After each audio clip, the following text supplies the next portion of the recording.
नेहा क्या कहना चाहती हैं बेटा? किसी को कुछ कहना हो तो कह सकते हो, ठीक है ना? मैं पढ़ाना स्टार्ट करूंगा। Good evening, very good evening. Good evening तो मैंने भी कह दिया, वेरी गुड इवनिंग। टेस्ट का सिलेबस सभी को पता है और टेस्ट मैं यहाँ पर बिल्कुल भगाने वाला नहीं हूँ। आप ये मत सोचो कि मैं बिल्कुल सुपर फास्ट चला के सिलेबस खत्म कर दूँ। आपको समझ में आए या ना आए ये इंपॉर्टेंट मैटर नहीं होगा, है ना? ऐसा नहीं है, हमें समझाना है, अच्छे से करना है, ठीक है ना? अभी आप लोग भाई ऑनलाइन क्लासेस में क्या होता है कि थोड़ा स्पीड स्लो रहती है। ऑफलाइन होता तब तक सिलेबस खत्म हो चुका होता, लेकिन ऑनलाइन में बहुत सारी चीज़ें रहती हैं कि कभी ऑडियो ख़राब है, कभी वीडियो ख़राब है, समझ में नहीं आ रहा है। इसलिए अभी जितना हो रहा है आप उसको अच्छे से कर लीजिए, उसके क्वेश्चंस कभी भी मिस नहीं होने चाहिए, ठीक है ना? तो हम लास्ट टर्न पर वर्क, आज मैंने आप लोगों को एक डीपीपी भेजी थी। डीपीपी का मतलब है वो कंप्लीट रिडॉक्स की डीपीपी थी, ऑक्सीडेशन नंबर और balancing of the chemical reaction की कंप्लीट डीपीपी थी। उसको आप लोग एक बार चेक कर लीजिए और उसमें सारे के सारे क्वेश्चन सॉल्व करना स्टार्ट कर दीजिए, ठीक है ना? अच्छा, लास्ट टर्न पर मैंने स्टार्ट किया था यूनिट्स ऑफ कंसंट्रेशन, जिसमें नॉर्मलिटी मैंने स्टार्ट की थी। ध्यान रखिएगा, the most important unit of concentration है नॉर्मलिटी। और नॉर्मलिटी का एक छोटा सा फॉर्मूला हम डिस्कस कर चुके हैं, that is called gram equivalent upon volume of solution in litre, ठीक है ना? Gram equivalent upon volume of solution in litre. अब यहां पर एक वर्ड जो ग्राम इक्विवेलेंट है ये बहुत इंपॉर्टेंट होता है। ग्राम इक्विवेलेंट के बारे में हम बहुत ज्यादा आगे यूज करेंगे और इसका जो है डिस्कशन करेंगे, ठीक है ना? तो ऐसे सवाल पूछोगे तो मैं कैसे जवाब दूंगा? तो ऐसी सिचुएशन में ग्राम इक्विवेलेंट क्या है, ग्राम इक्विवेलेंट का प्रैक्टिकल एस्पेक्ट क्या है, ये बात हम आपसे करेंगे आगे। लेकिन ग्राम इक्विवेलेंट को निकाला कैसे जाता है उसके लिए हमने आपको बताया था। ग्राम इक्विवेलेंट का जो फॉर्मूला था देख लीजिए जरा। एक यहां पर पहले इसको रब कर दूं सब कुछ हम, है ना? इसको रब कर देता हूं। मैं म्यूट कर देता हूं आप लोगों को, है ना? थोड़ा म्यूट करने में अच्छी फीलिंग आती है। बाकी जब आपको कुछ कहना होगा तो हम बाद में सुन लेंगे। ग्राम इक्विवेलेंट का जो फॉर्मूला था, ग्राम इक्विवेलेंट का फॉर्मूला था, हमने कहा था वेट अपॉन इक्विवेलेंट वेट था। देखिए, इट इज x अपॉन ई। कल मैं ये डिस्कस कर चुका हूं। ग्राम इक्विवेलेंट बराबर x अपॉन ई, और जो यहां पर e था, e इक्विवेलेंट वेट था, वो था molecular weight upon n factor. देखिए, यही तो था फॉर्मूला कल जो हमने डिस्कस किया था। और हम n फैक्टर पढ़ रहे हैं। हमने कहा था पहले n फैक्टर अच्छे से पढ़ लेंगे, तो फिर n फैक्टर जब अच्छे से पढ़ लेंगे हम, फिर हम इक्विवेलेंट आसानी से निकाल लेंगे, और इक्विवेलेंट निकाल लेंगे फिर हम ग्राम इक्विवेलेंट निकाल लेंगे, क्योंकि वेट अपॉन इक्विवेलेंट वेट आपको दिया होगा। और फिर हम इक्विवेलेंट वेट को ग्राम इक्विवेलेंट का फिर हम आपको वेटेज बताएंगे कि ग्राम इक्विवेलेंट क्या होता है और ग्राम इक्विवेलेंट का प्रैक्टिकल एस्पेक्ट क्या है। लेकिन ग्राम इक्विवेलेंट को निकालने से पहले हम एन फैक्टर का पहले पूरा प्रॉपर कंसेप्ट पढ़ लेते हैं, ठीक है ना? और इक्विवेलेंट वेट की भी प्रॉपर एक एक्सपेरिमेंटल डेफिनेशन क्या होती है, वो सारी बातें हम अच्छे से करेंगे, लेकिन पहले एन फैक्टर को समझने के बाद, ठीक है ना? क्योंकि ये जो ग्राम इक्विवेलेंट है आपके टॉपिक में भी है कि ग्राम इक्विवेलेंट कैसे इक्वल होता है, रिएक्टेंट और प्रोडक्ट का ग्राम इक्विवेलेंट निकालते कैसे, प्रैक्टिकल एस्पेक्ट है क्या, वो सारी बातें हम करने वाले हैं, लेकिन एन फैक्टर पढ़ने के बाद। एन फैक्टर पढ़ने के बाद वापस इस पूरी सीरीज पर हम वापस आएंगे, ठीक है ना? तो अब एन फैक्टर का सीरीज चल रहा है और एन फैक्टर में मैंने आपको पॉइंट नंबर 1 बता दिया है। एन फैक्टर में देखिए पॉइंट नंबर 1 बता दिया है। पॉइंट नंबर 1 ऑलरेडी डिस्कस कर चुके हैं कि if compounds having either H, कल यस्टरडे क्वेश्चन, यस आ रहा हूं मैं, H और OH अगर किन्हीं कंपाउंड में होगा तो वो इजिली रिप्लेसेबल H और easily replaceable OH ions are called n factor, ठीक है ना? एक्चुअली होता है ना कि आज का नया एपिसोड है तो कहानी अब तक की बोलनी बहुत जरूरी है, कि अगर कोई नया बच्चा भी होगा ना हमारे इसमें तो समझ जाएगा कि पिछले लेक्चर में क्या काम किया, ठीक है ना? अब अगला एपिसोड यहां से स्टार्ट होगा, ठीक है ना? हमने बता दिया था और लास्ट में क्वेश्चन भी दिया था, H3PO4, H3PO3 और H3PO2 और H3BO3, 1 2 3 4, ये 4 क्वेश्चन दिए थे, ठीक है ना? आप देख लीजिए हमने आपसे कहा था एक्वस मीडियम में किसी भी कंपाउंड को पानी में डालो, पानी में डालने के बाद इजीली रिप्लेसेबल H+ आयंस या OH- ions are called n factor. आसानी से निकलने वाले H और OH के जो भी कोफिशिएंट्स होंगे those all are n factors, मतलब एसिडिटी एंड बेसिसिटी, ठीक है ना? लेकिन हमने कहा था इजीली रिप्लेसेबल, जैसे हमने आपसे कहा था उसमें HCl है ना, तो HCl का एन फैक्टर क्या होगा, एक H+ निकलता था, Cl माइनस, तो एन फैक्टर क्या हो गया 1, तो मोलिकुलर वेट HCl का पता था, अपॉन एन फैक्टर 1 हो गया। तो इक्विवेलेंट वेट कितना हो गया, इक्विवेलेंट वेट हो गया m/1, है ना। लेकिन H3PO4 में अगर आप इसको डिकम्पोज करोगे तो ये आ जाएगा 3H+ और प्लस PO4 3 निगेटिव, तो इसमें एन फैक्टर कितना आ गया, एन फैक्टर आ गया 3, तो मोलिकुलर वेट इक्विवेलेंट वेट कितना आ गया, इक्विवेलेंट वेट आ गया m/3। भाई इसका मोलिकुलर वेट हमने कैपिटल M मान लिया, आप मान लो 3 प्लस फास्फोरस का 31 प्लस 16 × 4 64, सबको ऐड करो 98 वॉटेवर जो भी आ जाए बाई 3, हमने कैपिटल M मान लिया, ठीक है ना। तो इसका 3 आ गया। अच्छा यहां पर भी आपको देख के ऐसा लग सकता है कि 3H+ और प्लस PO3 3 निगेटिव ये आएगा, लेकिन ये सिचुएशन गलत है, 3H+ जाएगा ही नहीं, यानी 3 हाइड्रोजन यहां पर नहीं निकलेंगे।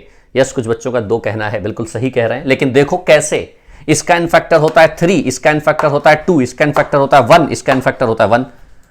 तो एक तो कंसेप्ट ये है कि मार लो रट्टा, लेकिन साइंस के स्टूडेंट्स हैं, रटेंगे कुछ भी नहीं हम, है ना। समझो, समझना है कि भाई ऐसा होता क्या है, एन फैक्टर भाई इनमें वो फिट कैसे हो गया, इसमें वो फिट क्यों नहीं हो रहा है। तो कहने का केवल इतना मतलब है, जैसे H2SO4 ले लिया तो एन फैक्टर 2, और यहां पर तो हमने समझा ही था कि 2H+ और प्लस SO4 2 निगेटिव था, तो एन फैक्टर 2 था।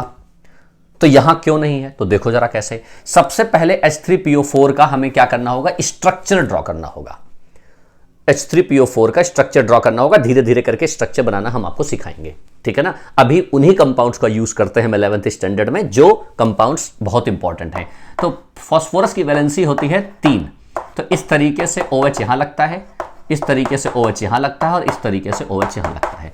फास्फोरस की 3 वैलेंसी होती है, और फास्फोरस हमेशा एक डबल बॉन्ड O के साथ और बाकी सिंगल बॉन्ड के साथ होता है।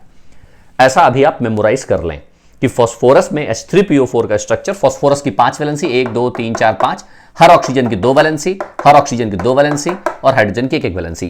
क्या बता सकते हो फास्फोरस का ऑक्सीडेशन नंबर कितना है, यहां पे ऑलरेडी समझा चुका हूं, 2 ऊपर गए, 1 इधर गया, 1 इधर गया, 1 नीचे गया। फास्फोरस हैज 5 ऑक्सीडेशन स्टेट, +5 के साथ है ना। अब जरा यहां पर देखो, ये वाला हाइड्रोजन किससे जुड़ा है, ऑक्सीजन से, ये वाला हाइड्रोजन ऑक्सीजन से, ये वाला हाइड्रोजन ऑक्सीजन से। तो हाइड्रोजन अगर ऑक्सीजन से जुड़ा होता है, oxygen is more electronegative than hydrogen, तो इन दोनों के बीच का बॉन्ड आसानी से टूट जाता है। O और H के बीच की बॉन्डिंग बहुत वीक होती है, O और H के बीच की बॉन्डिंग बहुत वीक होती है। हमें 2 जगह देखना पड़ता है कि यहां पे और एक वहां पे। वो हमारी रिकॉर्डिंग वीडियो है, ये हमारी लाइव क्लास वीडियो है, तो कई बार मैं कंफ्यूज हो जाता हूं, इधर देखूं कि उधर देखूं।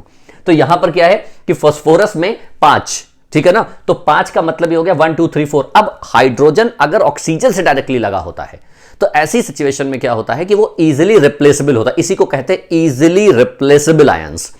अगर यही हाइड्रोजन डायरेक्ट फास्फोरस से लगा होता, तो डायरेक्ट फास्फोरस का मतलब है फास्फोरस उसका न्यूक्लियस पॉइंट है, तो डायरेक्ट न्यूक्लियस अटैच होगा, तो अट्रैक्शन ज्यादा होगा। बात समझ पा रहे हो ना, न्यूक्लियस से जो एटम डायरेक्ट अटैच होता है तो अटैचमेंट ज्यादा है, तो उसको तोड़ना टफ हो जाता है। लेकिन अगर एक के पीछे एक लगा होगा तो उसको तोड़ना आसान हो जाता है, क्योंकि न्यूक्लियस उतना अच्छा अट्रैक्शन नहीं होता है।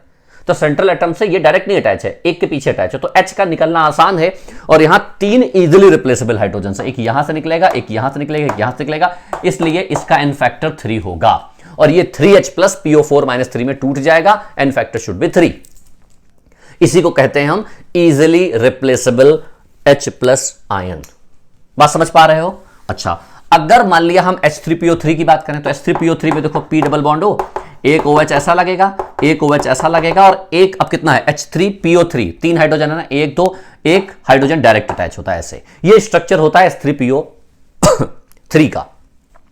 यहां पर सिचुएशन है कि एक हाइड्रोजन ये ऑक्सीजन से जुड़ा, एक हाइड्रोजन ये ऑक्सीजन से जुड़ा, लेकिन ये हाइड्रोजन डायरेक्टली सेंट्रल से जुड़ा हुआ है, तो इसका बॉन्ड तोड़ने में बहुत ज्यादा एनर्जी लगती है। इसी को कहते हैं आयोनाइजेशन एनर्जी, मतलब इसी को हम कहते हैं bond dissociation energy. Sorry, bond dissociation energy का मतलब है बॉन्ड को तोड़ने में लगने वाली एनर्जी, बॉन्ड डिसोसिएशन एनर्जी। इसकी बहुत हाई है, तो ये नहीं टूटेगा भाई। इसको पानी में डालोगे तो अगर टेम्परेचर आप बढ़ाओ तो धीरे धीरे क्या होगा, ये पहले टूट जाएंगे, ये इसको तोड़ने में बहुत ज्यादा टाइम लगेगा। तो हमने वही कहा इजीली रिप्लेसेबल, तो इजीली रिप्लेसेबल यहां पर 2 है, hence it's an factor is 2, क्योंकि 2 ही निकलेंगे। क्लियर।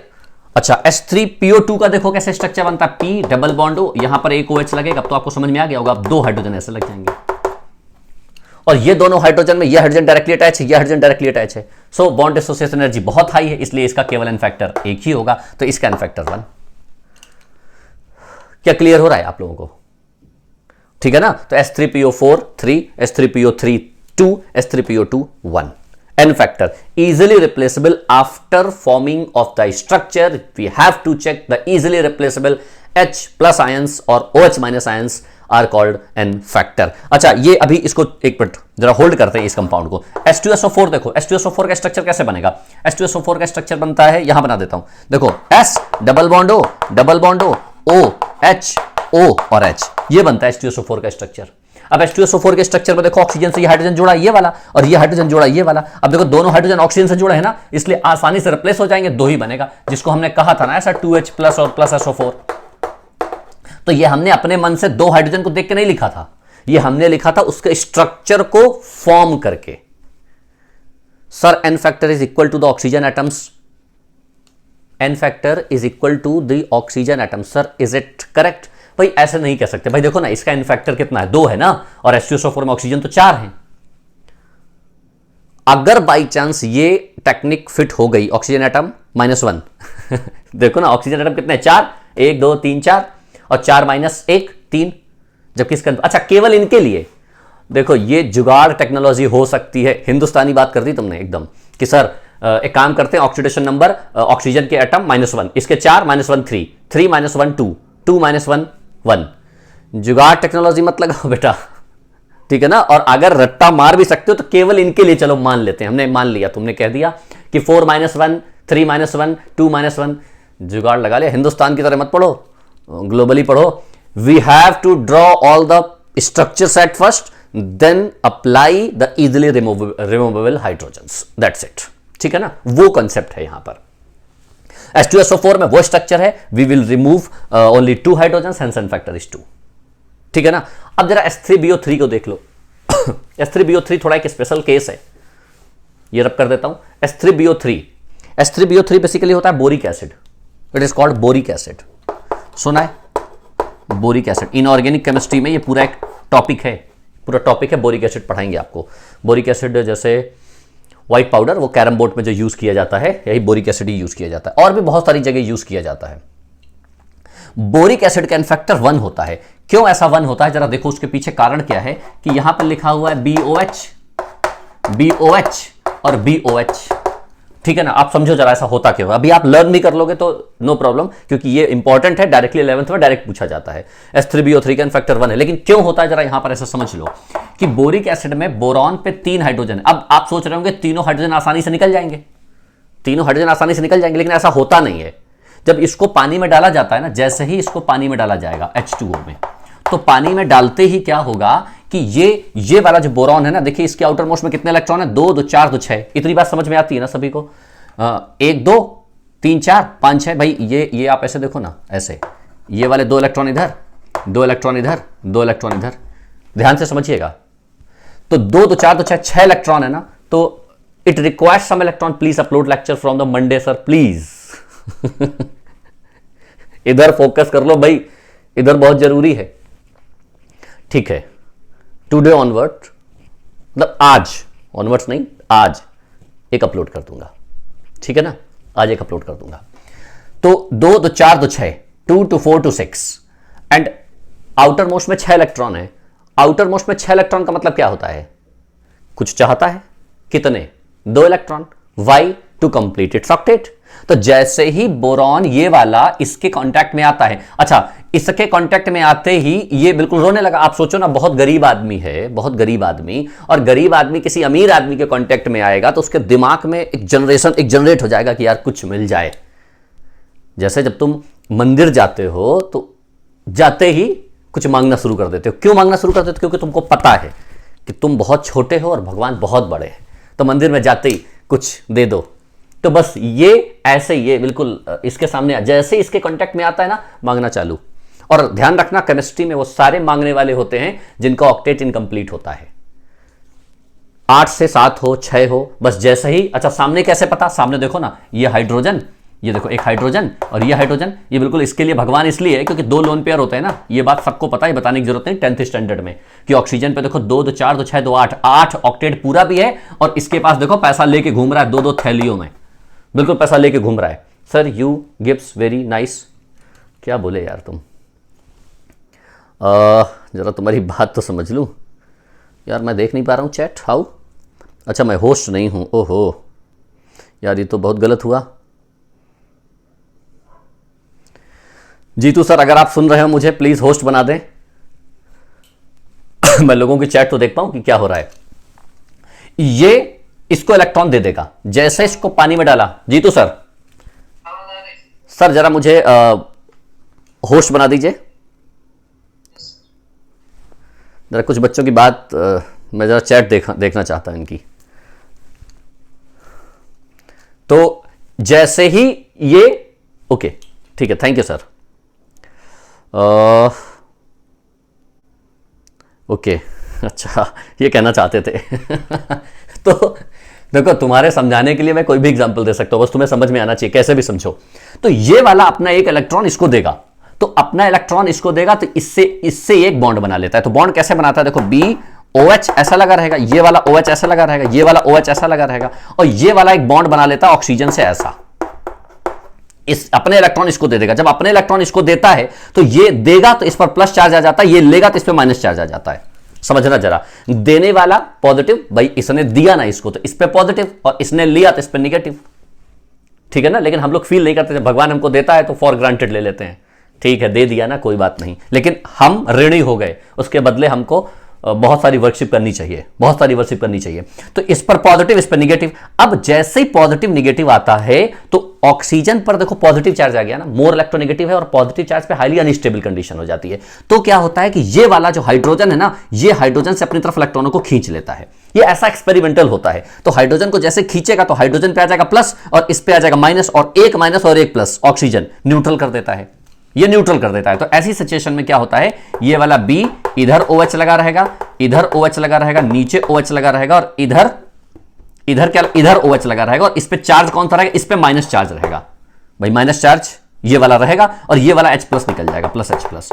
तो केवल एक H+ निकलता है, एक्सपेरिमेंटली ऐसा होता है। समझो क्या किया मैंने, इसने अपना एक इलेक्ट्रॉन जब इसको दिया तो ये इससे एक बॉन्ड बना लेगा, ऐसे बॉन्ड बना लेगा, बॉन्ड बनाते इसने इसको इलेक्ट्रॉन दिया ना, इस पे प्लस इस पे नेगेटिव, तो ये प्लस ये नेगेटिव, और जैसे ही प्लस आया तो ऑक्सीजन पे पॉजिटिव चार्ज यानी स्टेबल हो गया, क्योंकि ये पॉजिटिव चार्ज के साथ है हालांकि। तो हाइड्रोजन से अपनी तरफ इलेक्ट्रॉनों को खींच लेता है, तो हाइड्रोजन पे प्लस और ऑक्सीजन पे माइनस, तो माइनस और प्लस न्यूट्रल हो गया, और एक H+ निकल गया।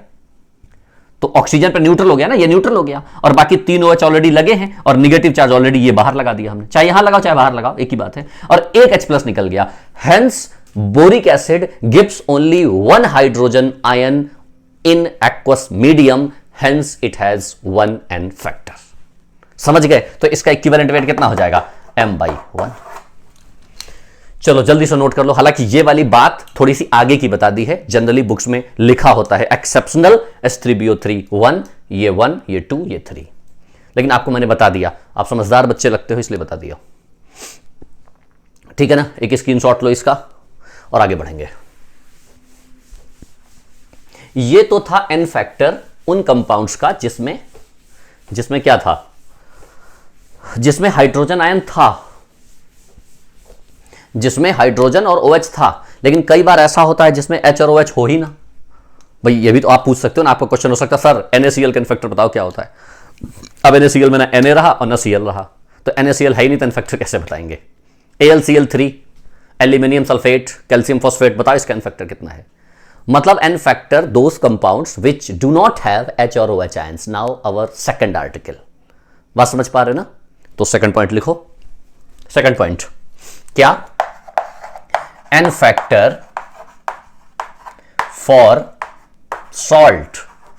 देखो सॉल्टी हो गया ना, जहां HOH नहीं होगा तो सॉल्टी हो जाएगा। तो सॉल्ट का N फैक्टर क्या होता है, लिखो जरा इस बात को, लिखो total positive charge, total positive charge present at the metal,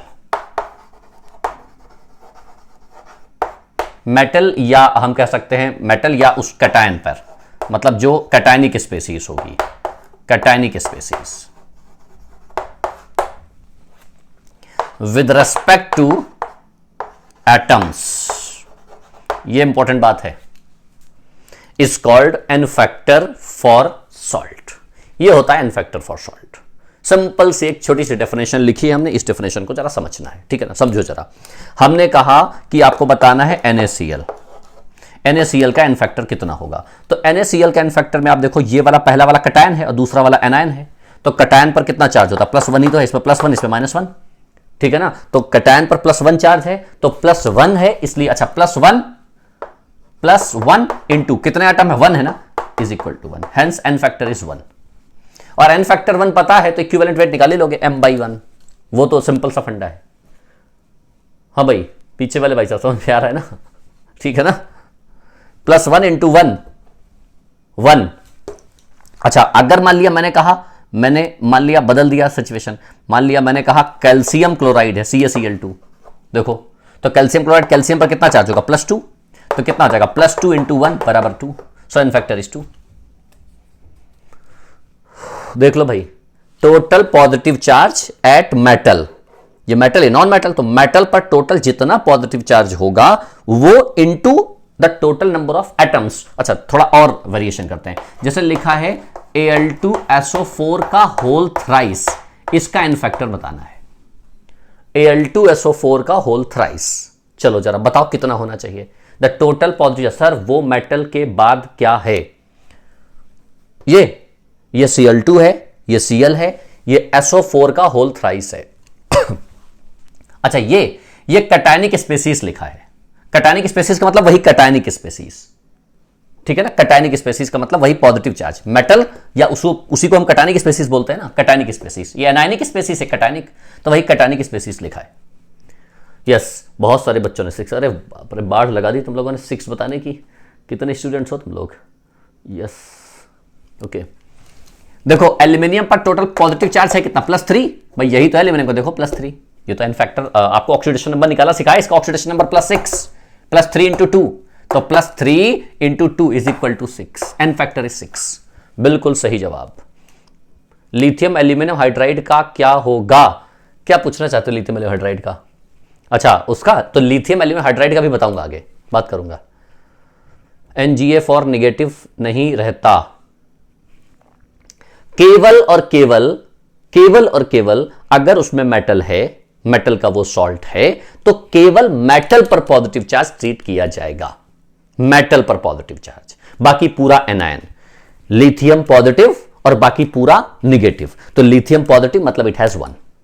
बस समझ पा रहे हो, कोई भी सॉल्ट हो, जैसे थोड़ा सॉल्ट और बड़ा करते हैं, जैसे मान लिया K2SO4 लिखा है, समझिए K2SO4 का एन फैक्टर क्या होगा, K2SO4 का एन फैक्टर K का +1, तो +1 into 2 is equal to 2, n factor is 2, ठीक है ना। अच्छा, ये बात तो सबको समझ में आती है। चलो जरा बताओ n factor for potash alum, देखते हैं कितने लोग बता सकते हैं। N factor for potash alum, potash alum समझते हो, पोटाश एलम का मतलब होता है फिटकरी, जिसको मराठी में हम तुरटी कहते हैं, तुरटी, फटकड़ी भी कहते हैं, जिसको हम पोटाश एलम कहते हैं। वो जो आफ्टर सेव लगाई जाती है, वो फिटकरी, वो व्हाइट कलर की होती है ना। माइट बी 4, नो, गलत जवाब। पहले फॉर्मूला देख लो, K2SO4 डॉट Al2SO4 का whole thrice dot 24H2। Now it is formula of, yes, Omkar ने कहा है 8। ओमकार बड़ा अच्छा बच्चा है। 8 आता है कि नहीं, जरा बाकी सभी लोग ट्राई करो, सभी लोग ट्राई करो अपने लेवल पर। सर्वेस 8, K2 +1 into 2, +1 into 2, aluminium +3 into 2, तो देखो क्या कर रहे हैं हम कर रहे हैं +1 इंटू 2 +3 इंटू 2। अच्छा, ये 24H2 नहीं करोगे क्योंकि ये मेटल थोड़ी है, ये पूरा सॉल्ट है ना एक तरीके का, तो टोटल मेटल्स पर, तो 3 इंटू 2 6, 6 + 2 इज इक्वल टू 8। बिल्कुल सही जवाब, एकदम सही समझे आप। बिल्कुल सही, 8, गुड।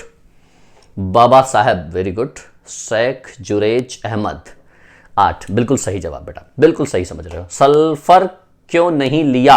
अरे भाई सल्फर क्यों नहीं लिया, ये सल्फर क्यों नहीं लिया? सल्फर मेटल होता है क्या? अब आप खुद सोच लो, मैंने कहा पीरियोडिक टेबल पूरी रट्टा मार लो। Oxygen, sulphur, selenium, tellurium, polonium in right hand side, non metals. The positive charge for salt is at metal only. ढंग से समझो भाई, कंफ्यूज मत हो, ठीक है ना? अच्छा ओके, चलो अगला बताओ। MnC2O4 dot SnC2O4 dot H2C2O4, बताओ भाई एन फैक्टर क्या है इसका? Find N factor.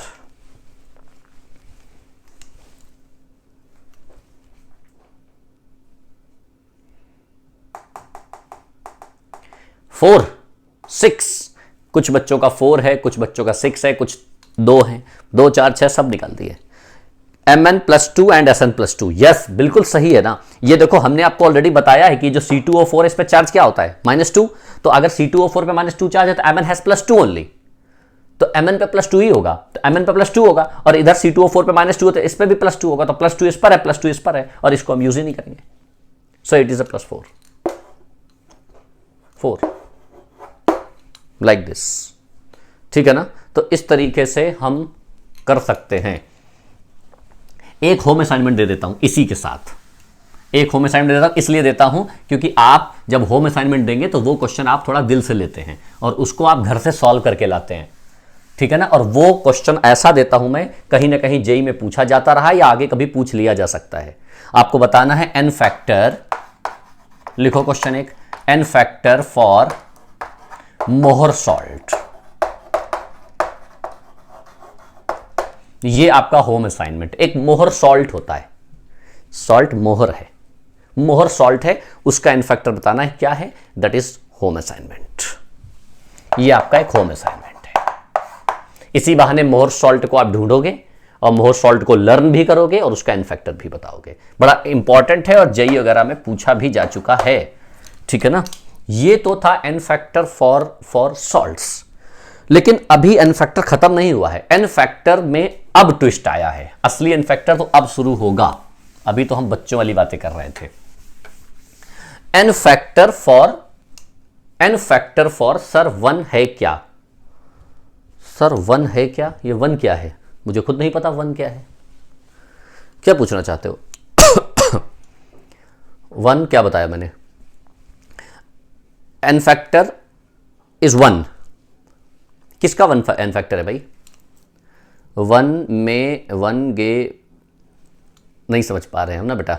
तो देखिए मोहर सॉल्ट इज FeSO4 और Fe2O3। नहीं बेटा, मोहर सॉल्ट का पहले फॉर्मूला आप स्वयं लर्न करो। Ammonium sulphate ferrous sulphate .6H2O होता है, ठीक है ना? FeSO4 NH4 का होल ट्वाइस SO4 6H2O। पहले फॉर्मूला आप अपने अच्छे से लर्न करो, मतलब सर्च करो। अच्छा, आंसर इज 1। क्या रट्टा मार लिया? बिल्कुल, Mohr salt n factor is 1। Very good. कुछ बच्चे प्रियांश, देखो मैं तुम्हारे सामने बता देता हूं। अच्छा चलो 1 बोल रहे हो ना, चलो देखो, FeSO4 NH4 का होल ट्वाइस SO4 .6H2O लो, ठीक है ना? अब देखो जरा, Fe पर कितना चार्ज होता है? +2। क्यों? क्योंकि सल्फेट पर -2 होता है। देख लो, सल्फेट पे -2, Fe पे +2। अच्छा, अमोनियम आप कहोगे मेटल है ही नहीं, चलो छोड़ दो, तो एन फैक्टर तो 2 ही लिखा है ना, मेटल 2 है ना, तो एन फैक्टर 2 है। हाउ? आप 1 बोल रहे हो, आप बोल रहे हो 1, तो एन फैक्टर 2 लिखा है। मेटल SO4 इज -2, तो Fe +2। चलो मैंने बता दिया, मोहर सॉल्ट का ये फॉर्मूला होता है, ठीक है ना? और एन फैक्टर क्या है? एन फैक्टर है 2, जबकि आंसर गलत है। ये जानते हैं एन फैक्टर 1 ही होता है, 1 ही होता है। अब क्यों 1 होता है, अब हम समझेंगे। एन फैक्टर हमारे थर्ड सेगमेंट का, ये तो सेकंड था ना। अब देखो, माई आंसर इज राइट, तुम्हारा आंसर राइट था, यस। जिसने 1 बोला था ठीक बोला था, लेकिन कॉन्सेप्ट में मिसकंसेप्शन हो गया ना। यहाँ पे देखिए सिचुएशन थोड़ी गड़बड़ हो गई। तो इस सिचुएशन को समझने के लिए हमें अब कंडीशन समझनी होगी।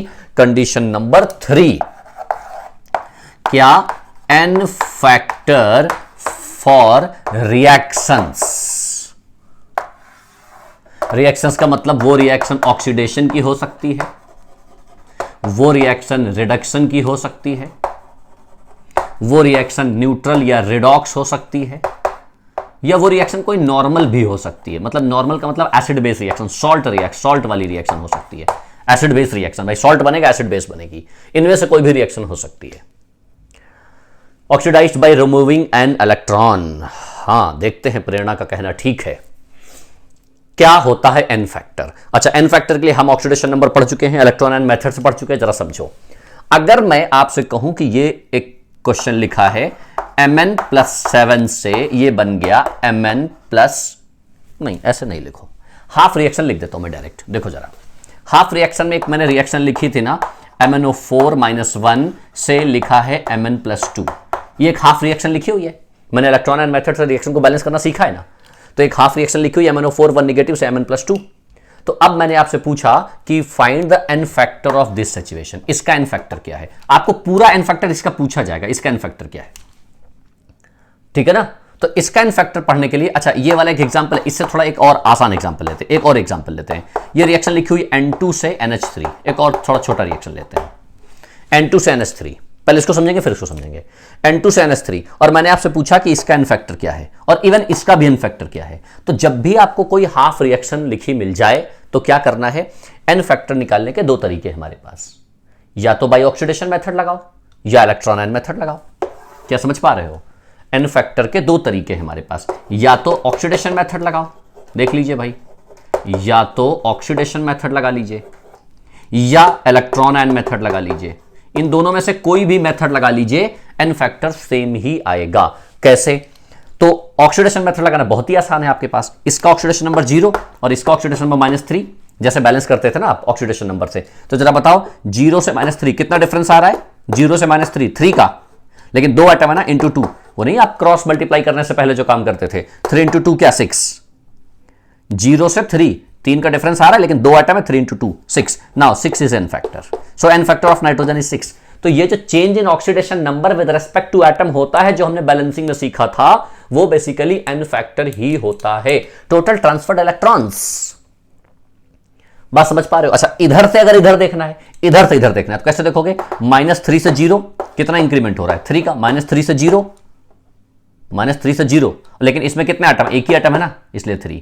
तो एन फैक्टर कितना हो गया यहां पे? 3। तो नाइट्रोजन का एन फैक्टर, अमोनिया का एन फैक्टर 3 है और नाइट्रोजन का एन फैक्टर 6 है ड्यूरिंग दिस रिएक्शन। तो जब भी कोई रिएक्शन दी हो, तो रिएक्शन के पॉइंट ऑफ व्यू से हमें चेंज इन ऑक्सीडेशन नंबर देखना है। तो ऑक्सीडेशन मेथड में आपको क्या लिखना होगा? ऑक्सीडेशन मेथड में लिखो जरा, एन फैक्टर फॉर रिडॉक्स, ये हेडिंग डाल के उसके नीचे लिखो बाय ऑक्सीडेशन मेथड, पहला नंबर। तो बाय ऑक्सीडेशन मेथड में लिखो total change in oxidation number with respect to atom, note down, total change in oxidation number with respect to atom is called n factor. It is simple. Total change in oxidation number with respect to atom is called n factor। समझ पा रहे हो? तो nitrogen, ammonia, nitrogen n factor 6, ammonia n factor 3। अच्छा, अब number 2, electron N method से कैसे करना है? इलेक्ट्रॉन एन मेथड का कंसेप्ट भी देख लो। इलेक्ट्रॉन एन मेथड में कैसे करना होता है? इस रिएक्शन को डायरेक्टली कैसे, मैं यही पर, इस क्वेश्चन को भी बाद में करेंगे हम, इसको, इसी क्वेश्चन को, ये लिखा है N2 gives ammonia. Oxidation method से समझ में आ गया?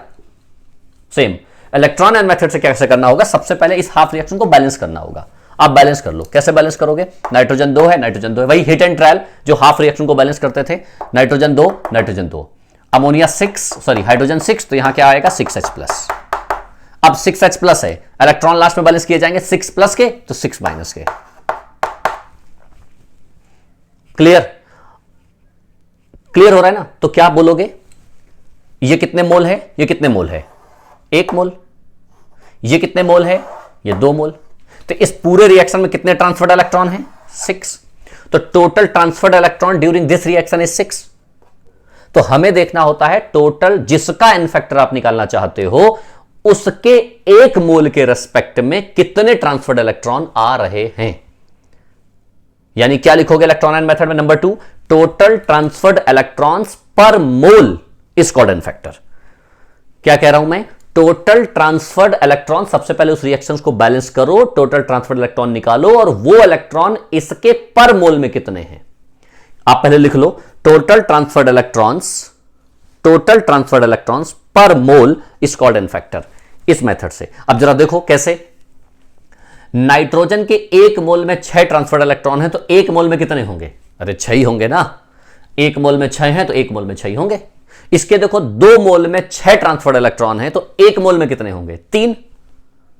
12 मत कर देना, मैं सही लगा ना। 2 में 6 है तो एक में 3, तो वही तो है। अमोनिया का 3 आ रहा है, अमोनिया का 3 आ रहा है, और नाइट्रोजन का 6 आ रहा है, नाइट्रोजन का 6 आ रहा है।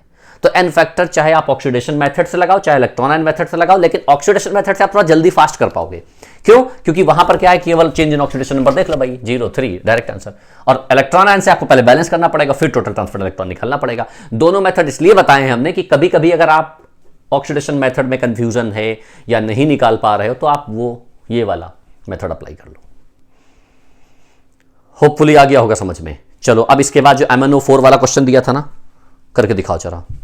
MnO4 1 निगेटिव से करके दिखाओ। ये मैं रब कर देता हूं, दोनों तरीके से करके दिखाओ। कैसे? ये MnO4 1 निगेटिव से Mn+2, इसका इनफैक्टर बताना है। MnO4 का 1 निगेटिव का इनफैक्टर कितना है, इसका बताओ इनफैक्टर कितना है।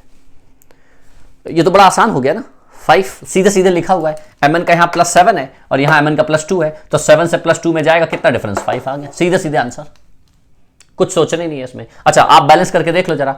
बैलेंस कैसे करोगे? Mn का 1 है, Mn का 1 है, इधर 4 है तो +4H2 है, ठीक है ना। और 4 2 8, तो इधर 8H+, तो 8 में से 1 जाएगा, कितना बचेगा?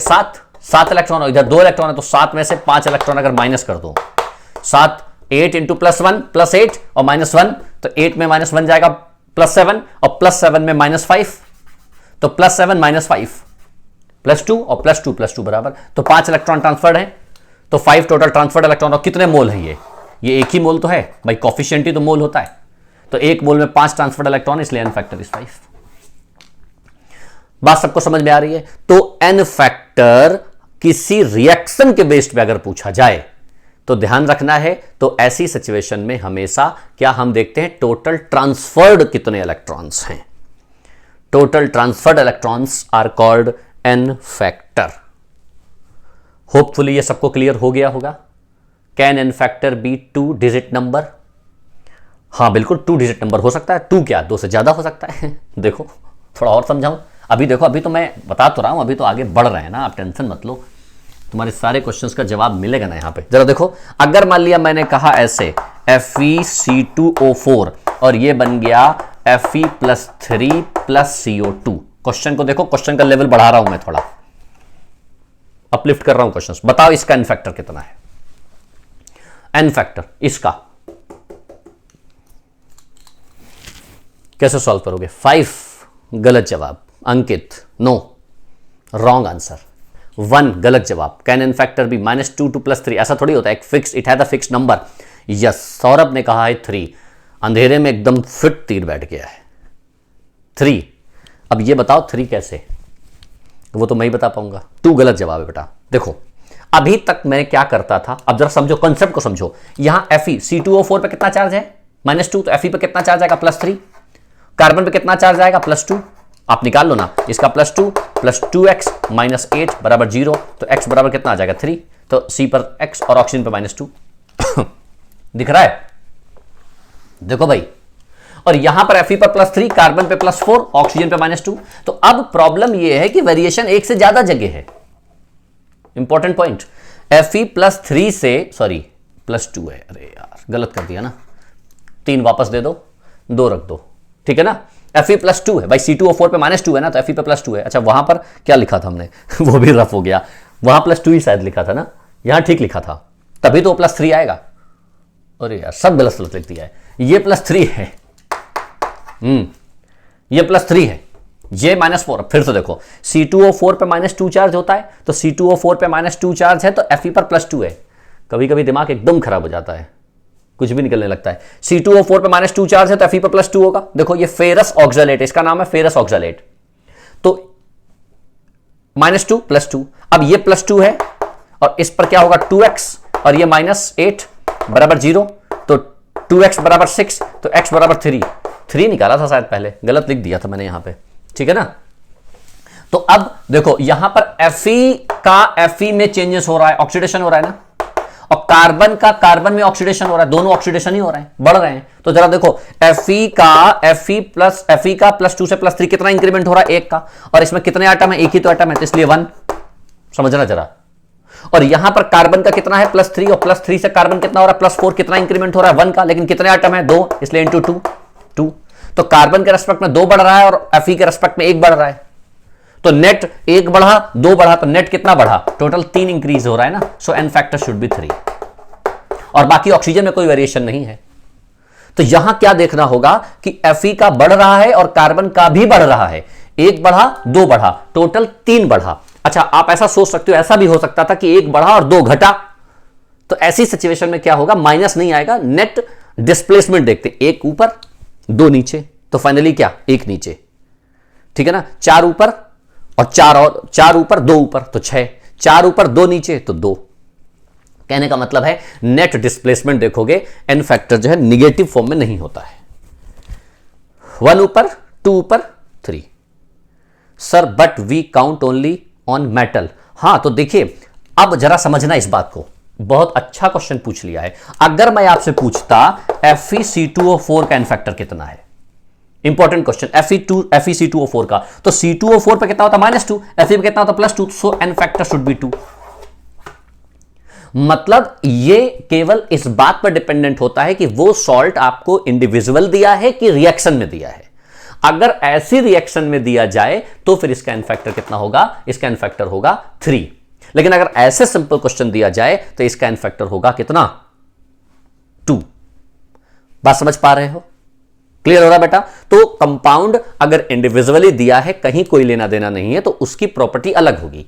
लेकिन जब किसी रिएक्शन में होगा, आप सोचो ना, जब तुम अकेले होते हो और तुम्हारी पावर पूछी जाए, अकेले हो तुम, खड़े हो, तुम्हारी कितनी पावर है, तो तुम ही जानते हो कितनी पावर है। लेकिन जब सारे दोस्तों के साथ आ जाते हो तो पावर बदल जाती है ना, तुम्हारी प्रॉपर्टी बदल जाती है। अकेले तुम क्या करते हो और सबके साथ तुम क्या करते हो, तो डिफरेंस है। ये अकेले है तो इसकी प्रॉपर्टी कुछ और है, लेकिन जहां किसी रिएक्शन के साथ आया तो प्रॉपर्टी बदल जाती है। भाई म्यूट नहीं है क्या यार, बेटा म्यूट है तो ठीक है ना। तो ध्यान रखना है कि अगर प्रॉपर्टी इंडिविजुअल है तो डिफरेंट है एन फैक्टर, और अगर किसी रिएक्शन में है तो अलग है।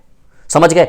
एक एन फैक्टर का क्वेश्चन मैं आपको होम असाइनमेंट दे देता हूं, और ये क्वेश्चन का लेवल थोड़ा और बढ़ा देता हूं, देखता हूं कितने बच्चे ये क्वेश्चन का जवाब दे पाते हैं। चलो देखो,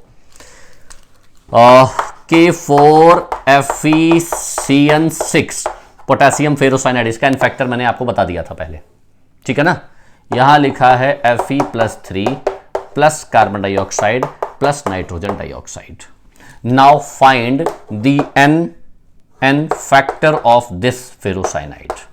इस पोटेशियम फेरोसाइनाइड का एन फैक्टर क्या है, इससे पहले जो क्वेश्चन मैंने सॉल्व किया है सेम वे सेम मैनर बिल्कुल वैसे सॉल्व करना है, और इसका आपको बताना है एन फैक्टर क्या है। बात समझ पा रहे हो। के नहीं है तो आप यहां पर के नहीं मान लीजिएगा, के अगर मानिएगा K+1 यहां नहीं दिया तो +1 के साथ ही है।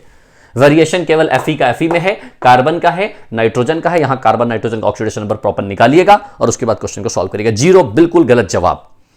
अब आपने अभी एक क्वेश्चन पूछा था ना कि क्या डबल डिजिट में आ सकता है एन फैक्टर, ना it has a double digit, मतलब 0 से 9 के बाद एक्सीड कर जाएगा, ठीक है ना। लेकिन आईटीजे में पूछा जाएगा तो जानते हो कैसे पूछा जाएगा। आईटीजे में पूछा जाएगा कि अगर मान लिया ये वैल्यू x है तो बताओ x डिवाइडेड बाई 11 क्या आंसर होगा। देखो हिंट दे दी आपको मैंने, x डिवाइडेड बाई, इसका मतलब जानते हो क्या है, कॉमन सेंस। नहीं, कॉमन सेंस का मतलब है 11 की टेबल में ही होगा जो 0 से 9 के बीच में होगा। 11 2 22 हो सकता है, 33 हो सकता है, 44 हो सकता है, 55 हो सकता है, ये कॉमन सेंस की बात है। तो अभी आप ये तो छोड़ दो, वो तो बात की बात है, लेकिन अभी आप इसकी वैल्यू को निकालिएगा, नेक्स्ट टर्न पर बात करेंगे। तब तक रिवीजन करते रहिए और अच्छे से पढ़ते रहिए। Thank you very much. May be 16, तो मे बी नहीं है ना, गलत जवाब है।